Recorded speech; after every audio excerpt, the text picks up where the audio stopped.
ये बहुत ही special topic है, क्योंकि एमवे बिजनेस में जैसे हम देखते हैं 65% लेडीज हैं, है ना। तो बहुत ही बड़ी जिम्मेदारी है मेरे ऊपर कि लेडीज का रोल बताना। जैसे 65% लेडीज का हिस्सा है, तो ये टॉपिक भी 65% टाइम लेने वाला है, बट टाइम शॉर्टेज है, तो हम इसको फास्ट कंटिन्यू करेंगे। 2-3 घंटा मेरे पास लगभग 8-10 पेज के नोट्स है, तो फटाफट हम कवर करेंगे इस टॉपिक को, राइट। रियल लाइफ में अगर हम देखेंगे ना, तो सपने तो शायद हम बहुत बड़े देखते हैं, बट मुसीबतों और बहानों के आगे हमारे सपने घुटने टेक देते हैं। बट ऐसी भी एक लड़की थी जिसके सपनों के आगे मुसीबतों और बहानों ने घुटने टेक दिए। एक गरीब परिवार में पैदा हुई, बचपन से कहते थे बचपन खेतों में काम करके निकला। 15 साल की उम्र में सोचा कि बॉक्सिंग में अपना करियर बनाएंगे। घर से कोई सपोर्ट नहीं मिला, ट्रेनिंग शेड्यूल का कोई व्यवस्था नहीं थी। मैं बात कर रही हूँ 6 time world champion Mary Kom की, राइट। ऐसी भी एक लेडी थी जिसके बारे में इतिहास के पन्नों में नाम दर्ज है ना। हम बहुत ही गर्व के साथ कह सकते हैं कि खूब लड़ी मर्दानी वो जाती वाली रानी, राइट। तो भारत की महान रानी लक्ष्मीबाई, और ऐसी एक इंस्पिरेशनल स्टोरी है एक लड़की की जो बहुत ही मिडिल क्लास परिवार में पैदा हुई, एंड उसको अपनी लिमिटेशंस पता थी, और वो गई क्वालिफाई करने मिस इंडिया के लिए। और क्योंकि पैसे नहीं थे तो एक लोकल मार्केट से उसके कपड़े लाए गए, गराज में एक पेटीकोट सिलने वाले से उसका ड्रेस बनवाया गया, बचे हुए कपड़ों से एक बो बनवाया, और ब्रांड न्यू सॉक्स से उसका ग्लव्स बनाया, और वो बनी इंडिया की पहली मिस यूनिवर्स सुष्मिता सेन 1994।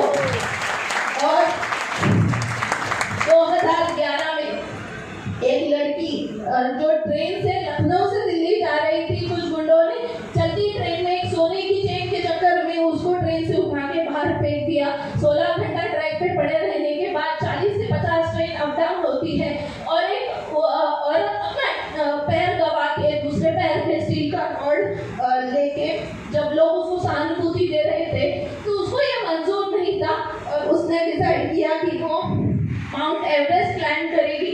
और कड़ी चुनौतियों के बाद वो बनी वर्ल्ड की first woman amputee Arunima Sinha, right. तो ऐसे ही कहानियाँ हम सुनते बहुत हैं, हम देखते बहुत हैं, बट हमें लगता है कि शायद ये कुछ स्पेशल किस्म की लेडीज होती थी जिनमें ये पावर होगी, बट आज मैं कहूँ कि हम सब में वो पावर है ना। हम सब में वो पावर है, बस उसको पॉलिश करने की जरूरत है।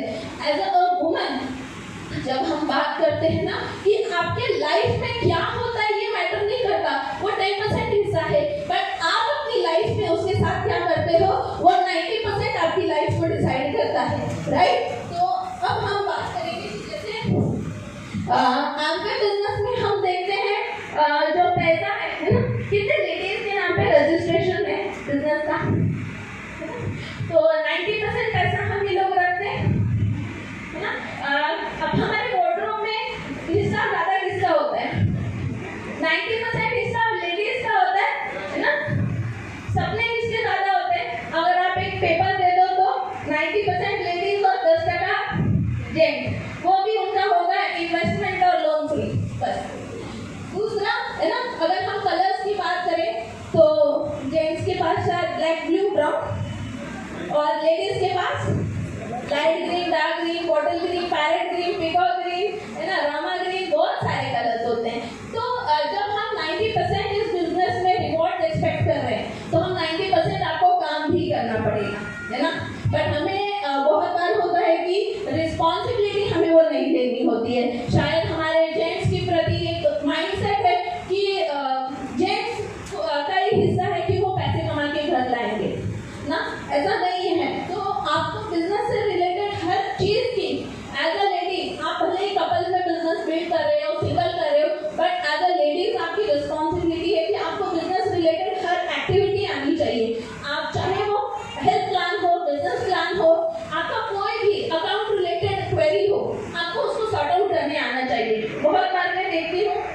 हम सब लीडर्स हैं, राइट, 12% एंड अबव, बट बहुत बार मैं देखती हूँ कि 12% एंड आप लीडर्स 9% वाला 15 सिल्वर को प्लैटिनम, और फिर वैसे क्वेरी पास ऑन होती चली जाती है। तो हमें रिस्पॉन्सिबिलिटी लेनी चाहिए कि कोई भी क्वेरी आपके टीम में आ रही है, आप भले ही अपलाइन को पूछो, बट वो सॉर्ट आउट आप ही को करना है, राइट। तो मैं जब भी कोई क्वेरी आती थी तो मैं भले ही सर जी से पूछ के उसको सॉर्ट आउट करने के लिए देखती थी कि हम कहाँ तक उसको कर सकते हैं। मैं एक वो लड़की थी जहाँ पे मुझे वो क्रेडिट कार्ड पे मैं बताया ना एटम बॉम्ब की तरह होता था कि कुछ गलत नंबर डायल कर दिया तो निकाल लेंगे पैसा, तो मुझे नहीं आता था, बट आज लाखों का ट्रांजैक्शन हैंडल कर लेती हूँ। आज मेरे को पता भी नहीं होता कि कहाँ आए और कहाँ चले गए, राइट। तो रिस्पॉन्सिबिलिटी हमें लेनी पड़ेगी। हाँ, और दूसरा कि बिजनेस रिलेटेड, जैसे हम लोग लेडीज बिजनेस कर रही हैं, तो विकास जी भी कर रहे हैं बिजनेस, आज वो उसी बिजनेस की वजह से नहीं आ पाए, बट यहाँ पे जैसे हमारी टीम में काफ़ी सारे जेंट्स हैं, तो बहुत बार होता है कि अरे मैं जेंट्स से कैसे बात करूँ, मुझे ऐसा प्रॉब्लम कभी नहीं आता है। हमारे टीम में सभी हमारे भाई हैं, सभी मेरे छोटे बड़े भाई हैं, मैं बिंदास उन लोगों से बात कर लेती हूँ, उनको टॉपिक दे देती हूँ, उनकी काउंसलिंग कर लेती हूँ। जिस तरीके से आप अपने भाई, छोटे बड़े भाई अपने बच्चों से करते हैं काउंसलिंग, उधर तो हम जेंडर नहीं देखते ना, तो फिर यहाँ पे आपको जेंडर क्यों देखना है? अगर आपका मन साफ है तो आप बिंदास बात कर सकते हो, राइट। दूसरी चीज है प्रायोरिटी सेट करना। बहुत प्रॉब्लम्स आती है जब हम इस बिजनेस में आते हैं तो हमारी प्रायोरिटी सेट नहीं होती, हम कंफ्यूज घूमते हैं, हमें लगता है कि मैं आज में बिजनेस में हूँ बट हो कुछ नहीं रहा है। क्यों नहीं हो रहा है? क्योंकि हम ऑलरेडी घर, बच्चे और बाकी सब कामों में बिजी होते हैं। तो अगर आप एक सोचिए कि आप इस बिजनेस में क्यों आए हैं, हर कोई लीडर डायमंड जाने के लिए, राइट। अगर आपको 5 लाख की जॉब मिले ना, या आपको एक बिजनेस है जहाँ से आपको चलिए लाख रुपए की इनकम आती हो, तो क्या वहाँ पे भी आप वही रीजन देंगे जब आप इस बिजनेस से रिलेटेड एक्टिविटीज को देते है ना? घर में मेहमान आए, बॉस को बोलते हैं बट बहुत बार प्लान दिखाने जाना है, नहीं मैडम गांव से मेहमान आए, तो गांव वाले मेहमान के लिए हस्बैंड तो नहीं रुकते, तो हम क्यों रुक जाते हैं? देखिए ठीक है, हमें घर और फैमिली को मैनेज करना है, बट आपको इस तरीके से कुछ चीज़ों को बैलेंस करना है ना, क्योंकि अगर आप प्रायोरिटी नहीं दोगे ना बिजनेस को, तो आपके घर वाले भी नहीं देंगे, आपके कोई रिश्तेदार नहीं देंगे। जैसे मेरे घर में कोई गेस्ट आते हैं या कोई फंक्शन होता है, तो मैं पहले ही गेस्ट का सब कुछ हम लोग काम करके रखते हैं। जैसे हमें पता है कि मेरी 8 से 9 की मीटिंग है, पेस मीटिंग है, ओपन मीट है, तो मैं 7:30 पौने 8 तक उनको पूछ लेती हूँ कि आपको कुछ चाहिए क्या, आपको बाकी कुछ मुझे करना है, आप कुछ खाएंगे पिएंगे, तो मैं उसका प्रिपरेशन पहले ही करके रख देती हूँ और उनको ये क्लियर कर देती हूँ कि 8 से 9 मेरा मीटिंग है, मैं उस मीटिंग के मैं बहुत बिजी रहने वाली हूँ, मैं प्लीज उस टाइम को एडजस्ट कर लीजिए। कितना आसान हो गया आज हमारे लिए ऑनलाइन मीटिंग्स, है ना? फिर भी बहुत सारी लेडीज, सॉरी टू से 12% एंड अबव लेडीज का बहुत सारे लोगों का कैमरा ऑफ रहता है, क्योंकि आप प्रायोरिटी नहीं देते हो इस बिजनेस को, है ना? और जब आप प्रायोरिटी आप खुद नहीं देते हो तो आपके कोई घर वाले भी नहीं देने वाले, आपके रिश्तेदार भी नहीं देने वाले, इसीलिए शायद आपके रिश्तेदार आपकी टांग खींचते हैं, है ना?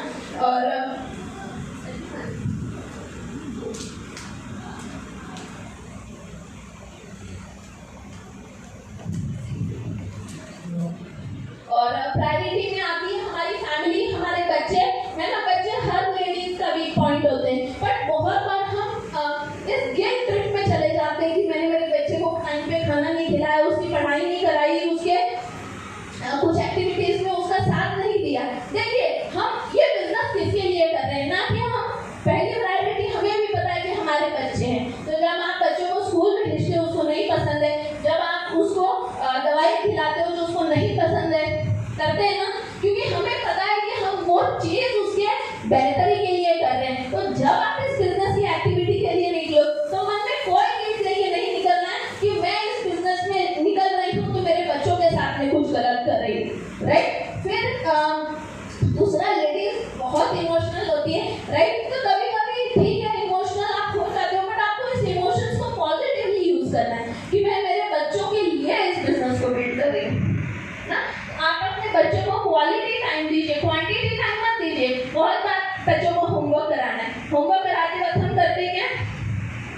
मोबाइल स्क्रॉलिंग, FB, इंस्टा, देखिए उसमें जाके आपका कितना टाइम जा रहा है ना। तो उस टाइम पे आप बुक्स पढ़िए, टीम को कॉलिंग करिए, हम बहुत सारा मल्टीटास्किंग कर सकते हैं उस टाइम पे, है ना। बच्चों को आप कंट्रोल करिए, बच्चों को आप हमें कंट्रोल करने मत दीजिए। बहुत बार मेरा बच्चा नहीं मानता, ऑफिस में भी आप यही रीजन देते, बिजनेस में भी आप यही रीजन देते, नहीं ना। आप थोड़ा हमें उसको प्रायोरिटी अगर सेट करेंगे, माइंड सेट मतलब हमारा एंड रिजल्ट अगर माइंड में रहेगा तो हम बहुत इजीली प्रायोरिटीज को सेट कर सकते हैं। और टाइम मैनेजमेंट एक बहुत इंपॉर्टेंट कला है, एक्चुअली ये हमें बहुत आसानी से आता है। कल अभी जैसे ट्रिप का फोटो दिखाया गया, हम फाउंडर प्लैटिनम हो गए, हम सब फॉर श्योर होने ही वाले हैं। हमें जब फॉरेन ट्रिप्स मिलेंगी, बाकू एंड बहुत सारी कंट्रीज की, आपको पता है कल सुबह 12 बजे की फ्लाइट है, तो किस तरीके से हम सब कुछ काम मैनेज कर लेते हैं, है ना। बट जब इस बिजनेस में निकलने की बारी आती है तो बहुत बार लेट उठना या कुछ काम टाइम पे नहीं होना, ऐसा क्यों होता है?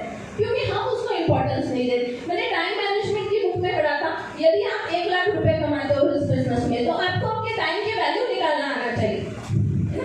आपके टाइम की वैल्यू कैसे निकलेगी, मैं आपको एक फॉर्मूला बता देती हूँ। अभी आपकी इनकम क्या है? 1 लाख। 1 लाख आपकी इनकम है अगर, और आप दिन में 8 घंटा काम करें और 25 दिन काम करें, कितना हो गया? 200 hours. 1 lakh divide by 200 hours is equal to 500 rupees per hour. तो टाइम मैनेजमेंट करने के लिए बहुत बार आपको चीजों को डेलीगेट करना पड़ेगा। डेलीगेट मतलब किसी और को सौंपना पड़ेगा। अभी जैसे मेरा बेटा क्रिकेट जाता है तो बहुत बार मैं देखती हूँ लेडीज को क्रिकेट लेना छोड़ना, ट्यूशन लेना छोड़ना, हर कुछ काम वो खुद करना चाहती है, और वो हम नहीं करेंगे तो हमें लगता है हम कुछ गलती कर रहे हैं। आप देखिए आपकी टाइम की क्या वैल्यू है? 500 rupees per month per hour in a day, जो कि आपका हो जाता है कितना? 15,000 रुपया महीना।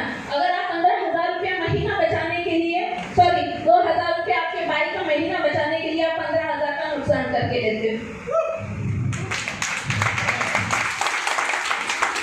आप 2,000 डाल के आप 50,000 महीना कमा सकते हो, है ना। तो नेक्स्ट आता है, है ना। तो नेक्स्ट आता है ड्रेस कोड।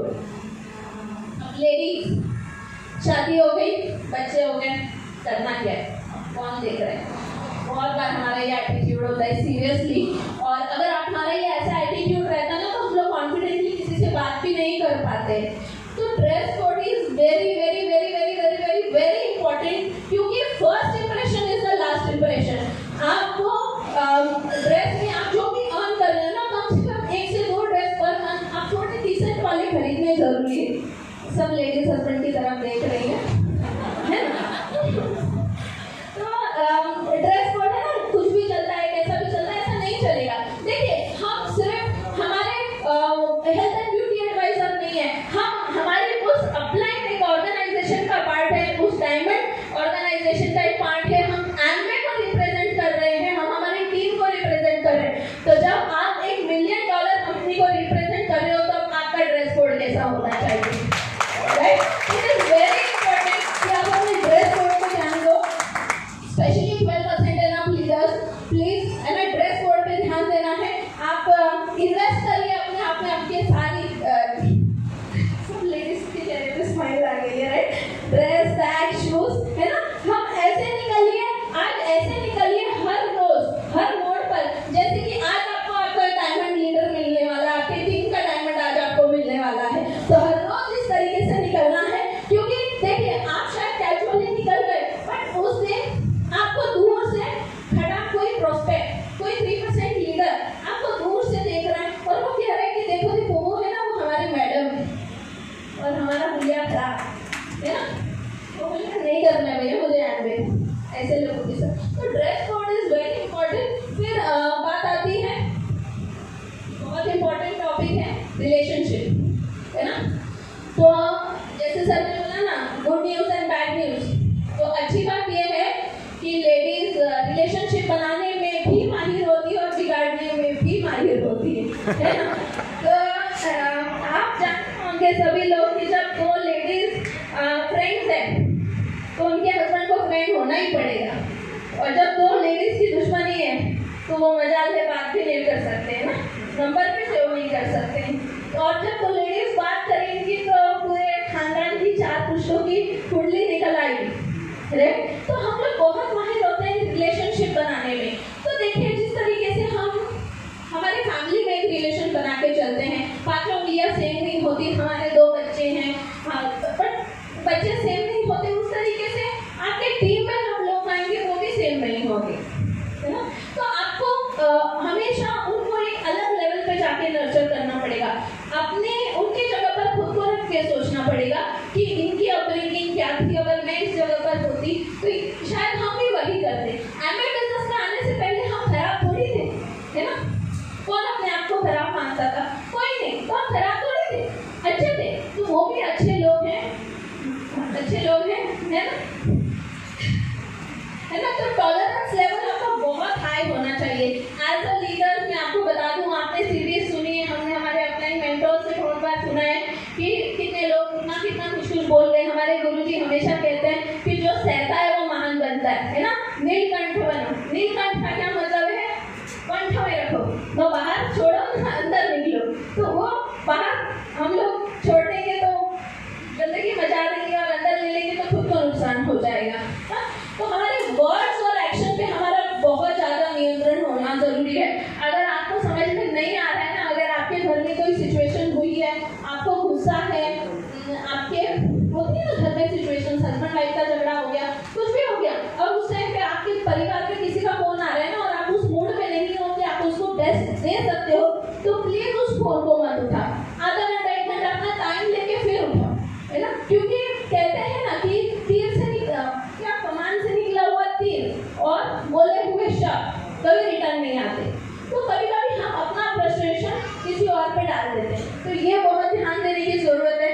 और रिलेशनशिप में सबसे इम्पोर्टेंट पार्ट है कम्युनिकेशन का, है ना। तो कम्युनिकेशन हमें रखना बहुत जरूरी है। हमेशा आपका कोई भी लीडर आपको फोन कर रहा है, आपको उसको एक विश्वास होना चाहिए कि, है ना, हमेशा हमें एक स्माइलिंग फेस ही मिलने वाला है। भले आपके घर में कुछ भी सिचुएशन हो, आप अपने बॉस को उस तरीके से बात करोगे नहीं ना, अपने कस्टमर से उस तरीके से बात करोगे।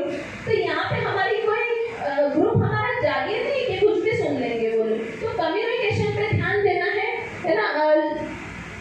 और क्रिटिसाइज, कंडेम, कंप्लेन, टॉन्ट नहीं करना है। बहुत बार लेडीज टेम्प्ट हो जाती है ना, टॉन्ट या किसी के ड्रेस कोड को लेके, किसी के रिलीजन को लेके, खान पान को लेके।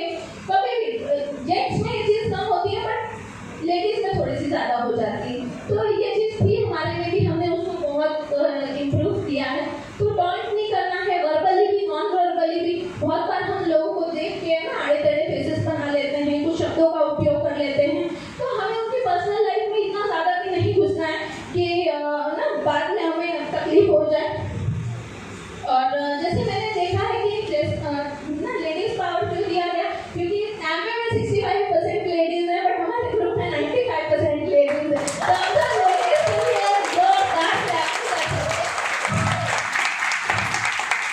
तो लेडीज को ना आप जहाँ कहीं पे भी जाओगे, जेंट्स के साथ थोड़ा मामला अलग होता है बट लेडीज के साथ होता है कि उनको सेल्फ कॉन्फिडेंस की बहुत कमी होती है। जैसे बचपन से हमारे माता पिता ने हमारे लिए डिसीजंस लिए, हमारे फिर हस्बैंड ने, फिर कई हमारे बच्चों ने। देखिए जेंट्स एक बार रिटायर हो जाते हैं, है ना, कामों से, बट लेडीज कभी रिटायर नहीं होती है। हमारा घर, बच्चे, किचन ही हमारे साथ लगा ही रहता है। तो आपको लेडीज के अंदर विश्वास करने की बहुत ज़रूरत है, मोटिवेट करने की बहुत ज़रूरत है। हमेशा उनको मोटिवेट करते रहिए, विश्वास दिलाते रहिए कि आप कर सकते हो, राइट। तो आखिरी पन्ना, है ना, जब भी अभी हम यहाँ पे लीडर्स हैं, इंसान, है ना, हर बार स्पेशली लेडीज इमोशनल जो होती है, तो हम लोग बहुत बार डिमोटिवेट हो जाते हैं, बहुत बार निराश हो जाते हैं कि है ना, क्या करें, नहीं करें, होगा नहीं होगा, बहुत सारे ऐसे सवाल आ जाते हैं।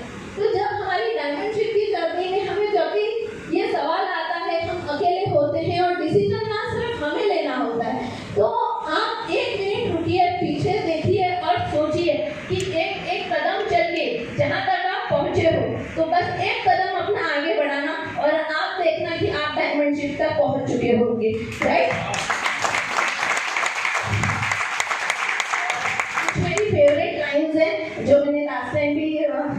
प्रोग्राम में करी थी, तो आप फिर रिपीट कर सकते हैं उसको, राइट। तो क्या है, माना कि मुश्किल है सफर पर सुन ओ मुसाफिर, मुश्किल है सफर पर सुन ओ मुसाफिर, कहीं अगर तू रुका तो मंजिल आएगी ना फिर, कहीं अगर तू रुका तो मंजिल आएगी ना फिर, कदम कदम बढ़ाएगा गगन गगन झुकाएगा, रखो हौसला कर फैसला, वक्त बदलना है तुझे, डरना तू बंदेया, रुकना तू बंदेया, राह पे चल बंदेया, राह पे चल बंदेया।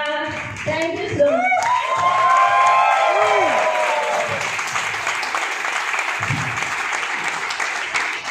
लेडीज लोग आवाज कर सकते, लेडीज